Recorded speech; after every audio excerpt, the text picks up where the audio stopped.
Hello दोस्तों, स्वागत है आपका हमारे यूट्यूब चैनल कॉमिक फैन पर। चलिए दोस्तों शुरू करते हैं जिंदा मुर्दा एंथोनी और वंडरमैन परमाणु की ये 2 in 1 विशेषांक महामुर्दा का दूसरा भाग। चलिए शुरू करते हैं। पीछे क्या हो रहा था परमाणु उससे बेखबर था। धड़ाक! अगर तुम पहले ही रुक जाते तो कम से कम हड्डियां तो टूटने से बच जाती।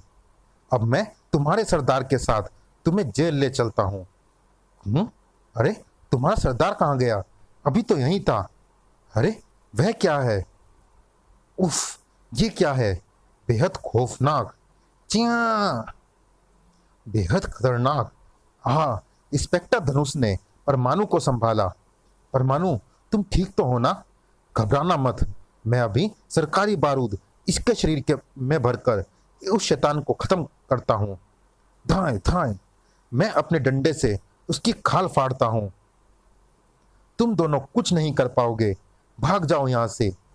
सर जी, अगर परमाणु कह रहा है कि भाग जाओ तो हमें भाग ही जाना चाहिए। मेरे ख्याल से तुम ठीक कह रहे हो। अच्छा हुआ वे दोनों भाग निकले। अब मुझे एक ही चिंता होगी कि अपना बचाव करूं और इस पर वार करूं। मेरे वार भी जोरदार होने चाहिए। साधारण वारों से इसका कुछ नहीं बिगड़ने वाला।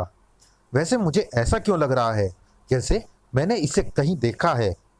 ओहो, असाधारण वार भी इसका कुछ नहीं बिगाड़ पाए।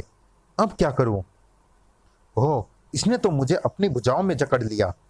ये क्या? इसकी भुजाओं पर तो यहाँ वहाँ परमाणु रस्सी लिपटी हुई है, जबकि मैंने अभी तक इस पर अपनी परमाणु रस्सी का कोई वार नहीं किया। फिर ये इसकी भुजाओं पर कहाँ से आई?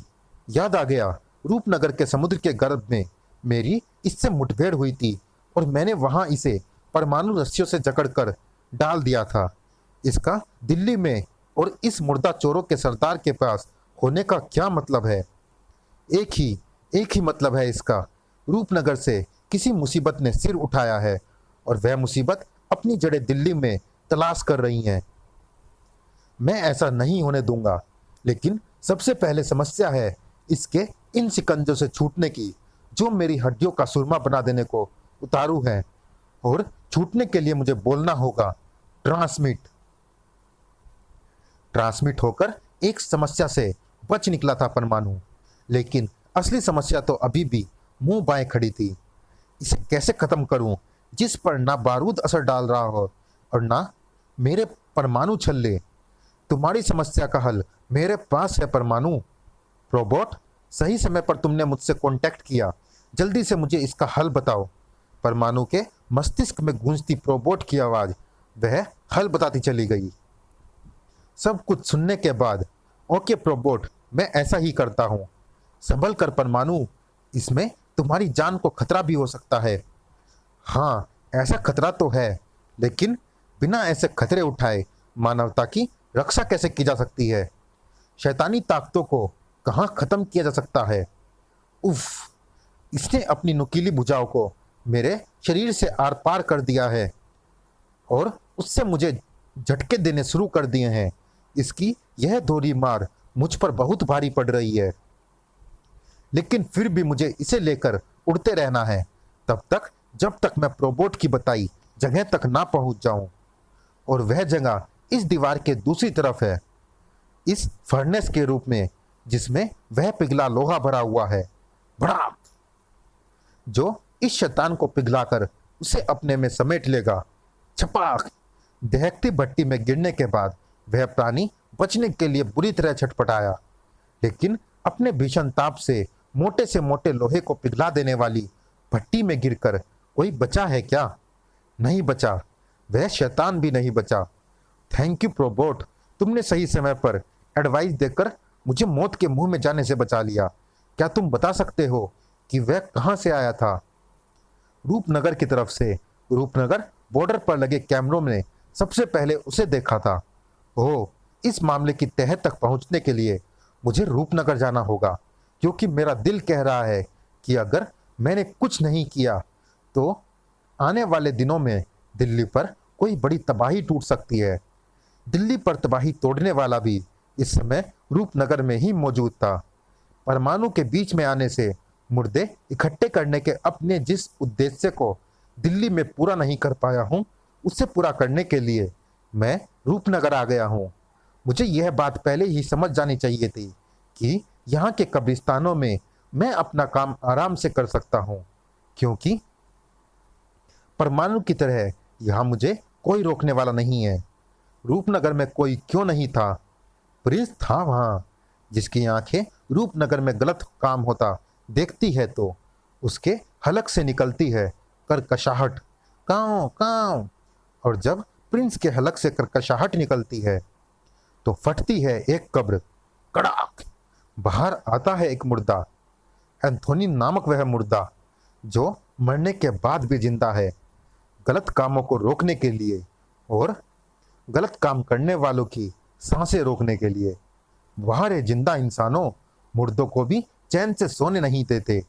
मुर्दे निकालकर तुमने जिन कब्रों को खाली किया है उनमें अब तुम सब सोओगे मुर्दा बनकर। हो, कौन है ये हमारे काम में टांग अड़ाने वाला?